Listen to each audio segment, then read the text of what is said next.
Hello, good morning. Welcome.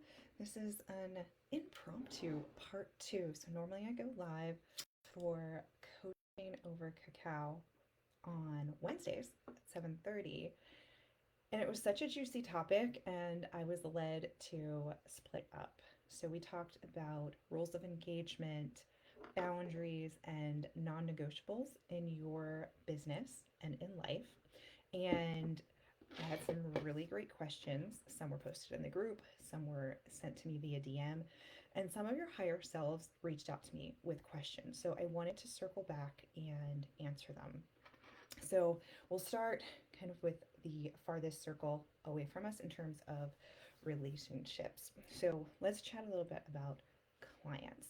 One of the questions was, how much access do you give clients, right? And I think this is a fantastic question, and it's going to come up multiple times throughout your business, particularly as you grow and scale and your client roster grows. And it's great to lay the groundwork and foundation first before you get too big, right? It's kind of like make sure everything's in place, and that's sending a signal to the universe you're ready for a lot more. So, with client access, you get to decide how you want them to communicate with you. So, for me personally, I funnel that through my email, right? Some clients reach out to me via DM, some reach out to me via text. Please send this via email, right? I want a paper trail of it, and that is how I keep track of things from clients. And I also have some autoresponders, so it talks about the hours I work, when I'm available, how soon I'll get back to people, and that just takes a lot of the heavy lifting off, right? A lot of us are one women shows. Maybe we have a virtual assistant or a business partner, but we're still wearing a lot of hats. And the back office admin work and just responding in customer service can be time consuming when these pieces aren't set up. So, the other thing I look at is what product or service or size of container am I offering, and does my level of support match that? So, for my one on one sessions, there's usually a little chat connection beforehand. We meet for this session, and then I follow up a day or two after checking on clients, and then they want to book a repeat, but that kind of has the front and end cap or bookends, if you will, to a one on one session. Then there are those that book multiple sessions or work with me for several months. So their access, again, funneling them to my email, unless it's a higher level one on one container. That's different than meeting every other week for healing sessions as we're working through something. And then I have my programs. So I've had an 8-week program where we meet weekly over Zoom. And then I used an app called Voxer. Some people like, I think Telegram is another one, WhatsApp. Some people like a DM chat in Facebook. Some people do a Facebook group pop up. So there are a million ways that you can streamline your communication, but I would recommend keeping it simple because I find, we have chat in TikTok, we have chat in Instagram, we have chat in Facebook, you have groups, you have your profile, you have your business page, you have email. Oh my, there's a lot of open tabs, and I'm always afraid, did I get back to someone? Did I respond to them? And then that's not even if they have your phone number or your cell phone, or if you have some way for them to reach out to you on your website. So, what feels good to you for your business? Doesn't matter what I do, doesn't matter what others do. What feels good and genuine and authentic and manageable? So, sure, maybe you have 5 clients, maybe you have 10 clients. What happens when that number goes up to 100 or 1,000? Are you set up to sustain that level if you're checking all of these tabs? So, that is something that higher selves wanted me to pose as a question. So, something to sit back. Do you have a system in place? Do you have a preferred mode that you want your clients to contact you through? And is that clear everywhere, right? And sometimes it's I hate to use the word training, but we are training our clients. If you want to work with me, this is how you reach me. I protect my energy, I protect my time, I protect my space, right? What we do is a service, and when we wake up, we have energy tokens for the day. We have so much for our brain power, we have so much for our physical body, and we have so much for our energetic tank. And all of these different things that we do in our business, in life, in relationships, kind of require different levels of energy from us. So if I can limit where I'm spending or investing my energy, that allows me to free up more to serve more clients, to spend more time marketing, to be fully present in the now, instead of I need to do this and this and this, and then we're going through that running to-do list in our head, right? Anyone else do that? Totally guilty of it. So client access, again, 100% up to you and what feels good. I learned the hard way to put boundaries in place, to redirect, and it has served me very well. And I have found the ones that push back are typically not the type of people I would like to work with, whether they're energetic vampires or we just might call them higher maintenance clients. They can pay a premium for that, but also, do you want that in your space, right? And I'm not talking about they're going through a rough time and they need you yesterday. I've had those emergency calls and texts as well. Also not into that. That doesn't feel aligned to me and who I'm here to serve and help.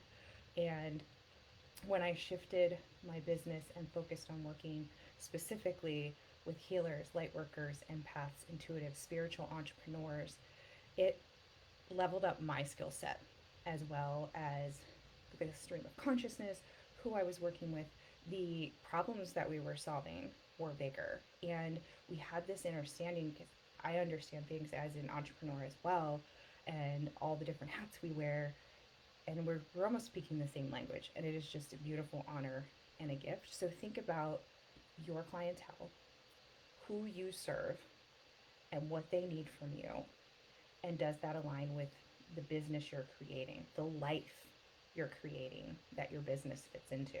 Because I also found that I was trying to cookie cutter my life around my business instead of what kind of life do I want? How much freedom do I want? And like, you can make your rules. I'm breaking one. I usually don't go live on Fridays because I like that this is like a creative day. I spend a lot of time in nature. I do a lot of brain dumps. But I was like, you know what? I can break my own rules.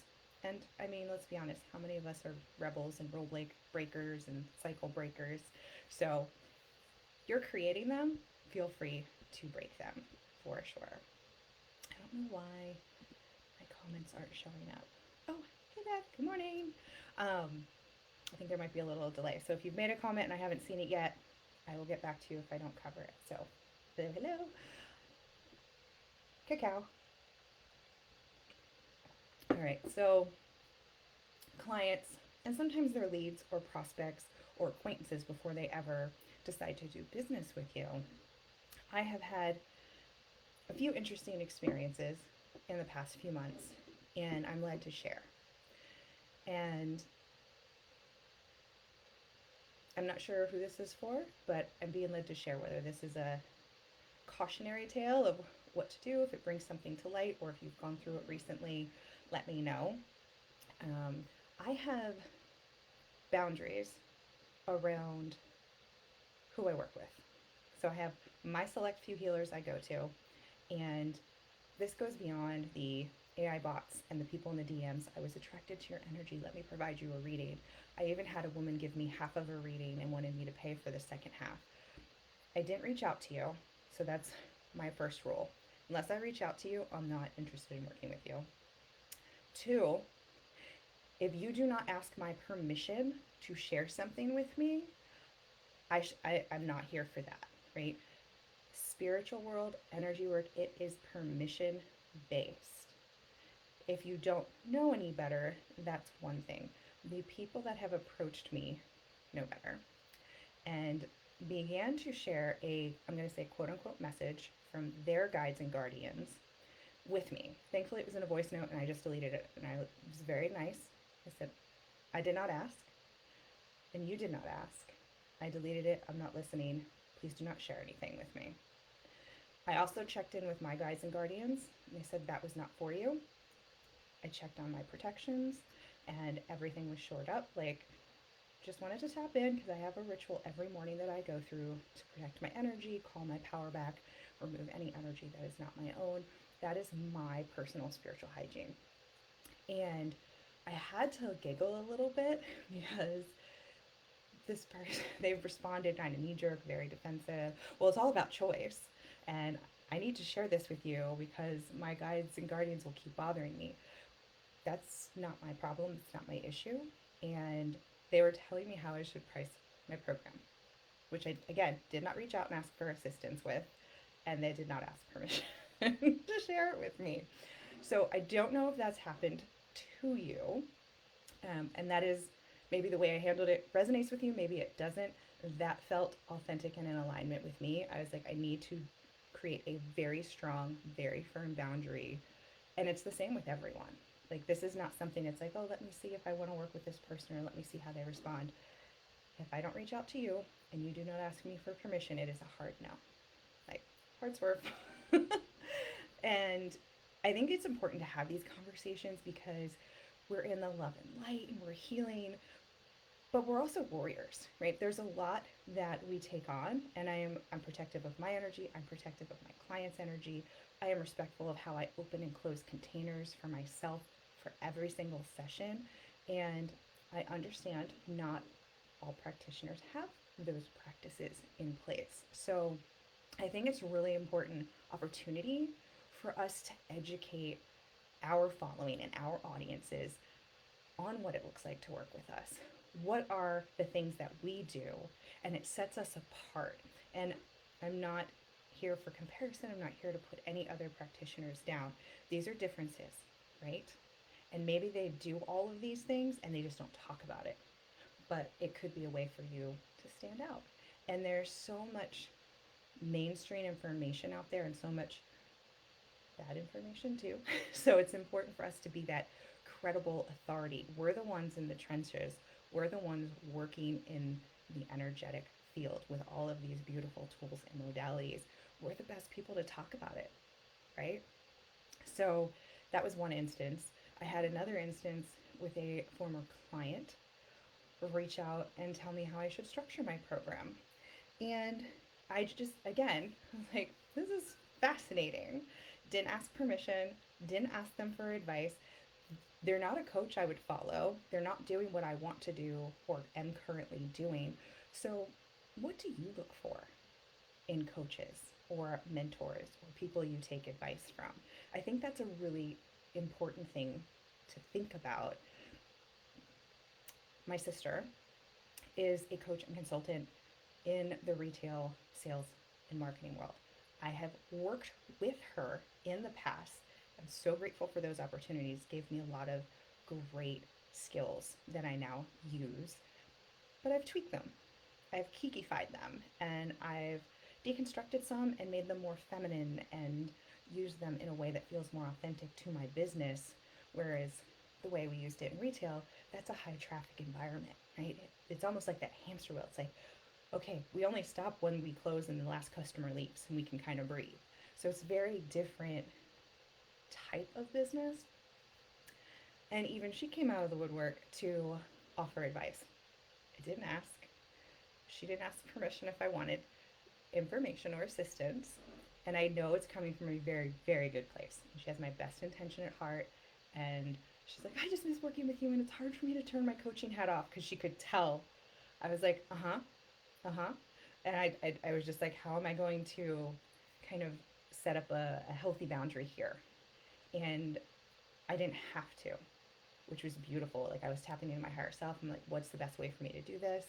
And a long time ago, I had a friend of mine, and she said, say what you mean what you say, but don't say it mean.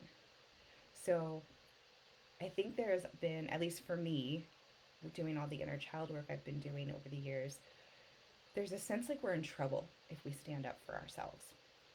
And that was what was going on for me. Might not be true for you, but it was almost like, well, if I stand up for myself, I'm being mean, or I'm being rude, or I'm being inconsiderate of their feelings. When now I look back, I'm like, I shouldn't have had to do that in certain situations, because I wasn't the adult, I was the child. So now I'm the higher self to my inner children, and I get to have a different conversation. What do you need? What is bothering you right now? What are you feeling? And allowing them space to feel those emotions and to speak their mind and to share those thoughts, whether they're true or not, right? If this isn't about convincing or justifying or validating. This is just holding space, and it begins with us. And I feel like it's very important to continue checking in with yourself when something doesn't feel right before it turns into a physical manifestation or a dis-ease or illness. So I used to have horrible, horrible vertigo spells. And I didn't put two and two together. My girlfriend was like, you didn't used to have these until you got into corporate, and then until you got into a higher level sales position and you had all of these goals and you were out visiting clients and you were doing all of these things. And then I started to get spells Monday morning, like the beginning of the week, right? You probably heard the Sunday scaries, where you get that pit in your stomach and you're like, I don't want to go to work tomorrow. And I was the kind of kid that loved school, and I used to love work. But looking back, I realized how much of a mask I was putting on, and how much of a like being in that 9 to 5, I did feel chained to the desk, and I was doing things to fit in, and that was very much against who I was, and I wasn't listening to my body or the signals, because as soon as I was able to work from home and create my own schedule and build in my own breaks, and I didn't have everyone else's energy around me to deal with, and I didn't feel chained to my desk. I've had one vertigo spell in 4 years, and it was the Lionsgate portal, which I think was more energetically based, but I was having them pretty much monthly, and there really isn't anything that the doctors can do. They can give you the drug that's in like Dramamine, or you can get the bracelets and the pressure points. They tried to readjust and realign like the crystals in my ear. And now looking back, I'm like, it was 100% energetically related. So, how you decide to approach it and what volume. I realized earlier on, I was like making all these rules and setting too many boundaries. So, pick your battles, right? If you're thinking, we're probably all thinking of one or two family members, or maybe that one friend, and we're like, oh God, right? What is it that would help you feel better about spending time with them? Because avoiding isn't the answer either, right? 'Cause there are some family members where I'm like, okay, it's great when we're in a group, but one-on-one, they're more draining than normal. And we just don't resonate on the same frequency, or perhaps we moved on and our paths have kind of gone in different directions. Like, I don't have kids, and my siblings, every one of them except for my baby brother, have kids. Many of my girlfriends have kids. I'm the aunt. Their kids love me, but again, it's different, right? I don't have gymnastics or soccer practice or basketball or all the things. I'm not carpool mom. There are a lot of responsibilities that I don't have, that they do have, that I don't relate to in that same way. So I understand that. And it's like, well, what do we talk about now? And I feel like friends, a good friend of mine in the group here said, friends are with you for a reason, a season, or life. And I thought that was such a beautiful way to encapsulate and kind of understand those purposes. Earlier this year, I had some friends fall off, and they stopped returning my calls. They started ghosting me on text messages. They unsubscribed from my email list, and I don't know why. It could be the new direction. It could be they're in a new direction. I'm not meant to know why, and that's okay. I had to make peace, surrender, and allow. And as soon as I did, it freed up all of this room for more beautiful friends to step in, and friends who are on the frequency I'm at now. And I'm again, not saying I'm at a better level or a lower level, just different frequency, different interests, and that happens whether you're in the spiritual world or not, right? If you feel like, I don't talk to anyone I was friends with in high school. I think I have one girlfriend I met in college that I'm still in touch with, and we're close. And there are those friends that you don't talk to for 3 months, and then you call or text and they send you a meme, and it's like you just talked to them yesterday, and there's no guilt. And then there are those that will spend the first 10 to 15 minutes, I'm going to say whining about why you haven't called and how much they missed you and what happened to us. So that's 10 or 15 minutes we can't get back. So do you want to catch up and talk about real life stuff? Or should I just not call you again for another 3 months? So, right, we all have different thresholds. We all know what we can tolerate to a point, right? You're going to have those family gatherings. You're going to have those conversations. And the first one with anyone is going to feel awkward. So, support system is really important. Do you have someone who's going through this? Do you have a buddy system? Maybe you're both setting boundaries and you can check in with each other. Because the doubt, for me, the doubt set in. Should I have done that? Did I say the right thing? What, and it's also very empowering, right? I don't want to sugarcoat it and say, like, it's amazing, it's the best thing, it changes your life. It does. But it's all like the monkey mind, and we tend to repeat our thoughts, and they tend to be on the negative side. So if we can create those reframes, I'm doing this for me. I'm doing this for my inner children. I'm doing this to free up more time and energy, and do it with love. Every time I have a conversation, it's from a place of love and compassion, both for myself and the person I'm communicating with. Because 9 times out of 10, they probably don't know specifically what they're doing or how it's affecting you unless you share that, right? We're not mind readers, most of us. So I started with some friends, and religion and politics were the first two I took off the table. I control what goes in my ears, I control what I watch, I control what I eat and drink, what I feel, what I listen to musically, videos I watch, podcasts I listen to. You are a sovereign being.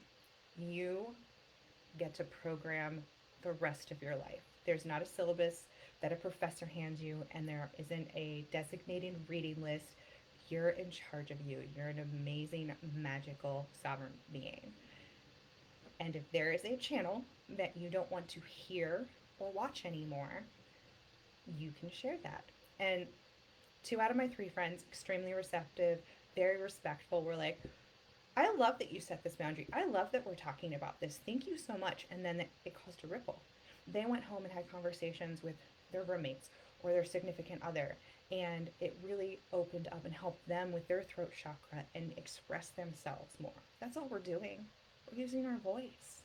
And the third friend it didn't go so hot with had nothing to do with me, right? We're mirrors of each other. I was highlighting things that she was ignoring or possibly didn't want to look at. And several years later, she came to me and she was like, I'm so sorry how I handled that. And I'm really glad you did that because it helped me help shed light on some areas that I was trying to keep in the darkness and avoid. And that wasn't healthy either. So it might not have the result you want in the moment or in a few weeks or a few months, but don't discount your actions and your words and the power you hold and how you are empowering others through your actions and through being that role model, right? We never know who's looking, who's listening, who's watching. It could be someone sitting behind you in a booth if you're out at a restaurant. It could be someone sitting next to you in Starbucks, right? We are lights. We are lighthouses at all times. And that's not to put pressure on anyone. It's just a way of thinking about it. Like, we are the superheroes of this time and age, right? We are doing things drastically differently than our ancestors, right? Or maybe we're bringing things back that our ancestors used to do, and we're honoring that through our ceremony and through our practices. And I would say the most challenging conversation, we've got family, we've got friends, but that significant other, that spouse, that romantic relationship, it's the closest to home, right? You might be living with them, romance is involved, lots of different fun, heightened emotions, and I have grown immensely in this area. I was very much a beginner in my communication skills. So I was homeschooled, loved being homeschooled, but it was not great for my siblings. They definitely needed a lot more socialization. And so in 8th and 9th grade, I was in a Christian academy. My grandparents enrolled us in a Christian academy, so I got the whole private school experience, uniforms, Tuesday chapel day, whole 9 yards. Didn't love it, but loved that it was a uniform and it was easy, and it kept it easy for my parents. But their perception of it, I think, was that it was safe because it was a Christian academy, and it was almost like they created a second bubble world outside of the home for us. And everything that happened at public school was happening at the Christian academy. There were gangs, there were drugs, there were sex, there were knives, and there were no guns found at this point, but there were definitely knives found in locker rooms. So I was exposed to things that I had not been exposed to before, but I was not using my voice at all. I was in observant mode, right? I was like, I'm here for an education, love it, did intramural sports, but it wasn't until public school that I was forced to really use my voice and speak up. And it was a shock. So I went from being homeschooled, it was me and my brother, and then I have a younger brother and sister, so there were four of us, to 250 kids in Christian Academy, but that was K through 12th grade. So it was still spread out. I had like 12 or 15 kids in my specific grade, and then we were only ever together in the lunchroom. And I remember like so nervous, and like the lunch was the hardest thing for me. When I was going classroom to classroom, that seemed good. It was like keep my head down. And then public school, there were 250 kids just in my grade as a sophomore. Everybody thought I was the new girl because I didn't grow up with them. Everybody had their cliques, their besties. They're talking about colleges, pre-SATs. I am in way over my head. There were two people I knew from youth group wouldn't even say hi to me or recognize me. Like I was like, hey, hey, hey, and I was lost in like the quad, and I didn't know where I was supposed to go. And then because of the combination of homeschooling and private school, it probably took them 3 months to figure out and test me and get me in the right classes. So I was in math class with seniors, I was in English class with juniors. I was all over the place. My language was also more advanced. So I loved it because I enjoyed being with smarter people. I don't mean that in a negative way, but I was just like, okay, they're here to learn. I'm here to learn. That was kind of our connection. Also loved my band friends. I played flute, and those were my people. And just saying no, I guess, was not something people did. I remember the popular girls inviting me to parties, but they were like, you can come, but you can't bring her, and you can't bring her. And I handed the invitation back, and I said, no, thank you. And they were shocked. And they're like, this is the party of the season. And I was like, okay.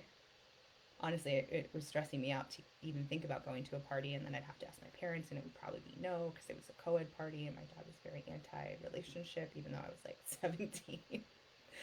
But I'd say that was like the cusp of me starting to use my voice, and then starting to work with family.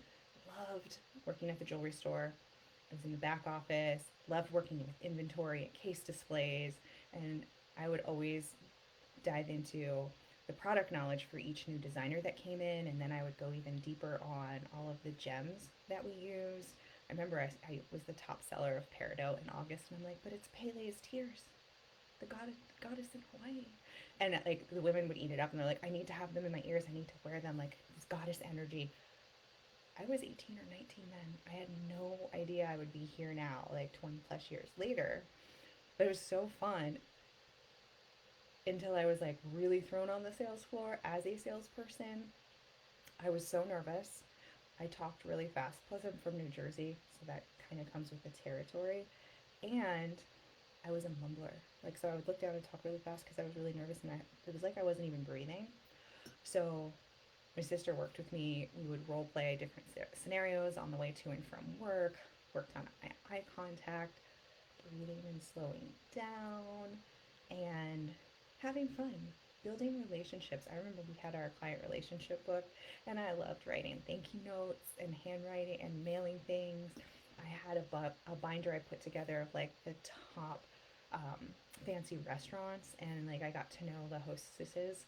So when the gentlemen came in and were getting the engagement ring, and they were like sweating and having to make that decision and make that big purchase, we would help plan it out and take a lot of that weight off their plate. And we knew the florist, and just made it super fun, but using my voice in a boyfriend-girlfriend relationship took a lot of work and a lot of practice.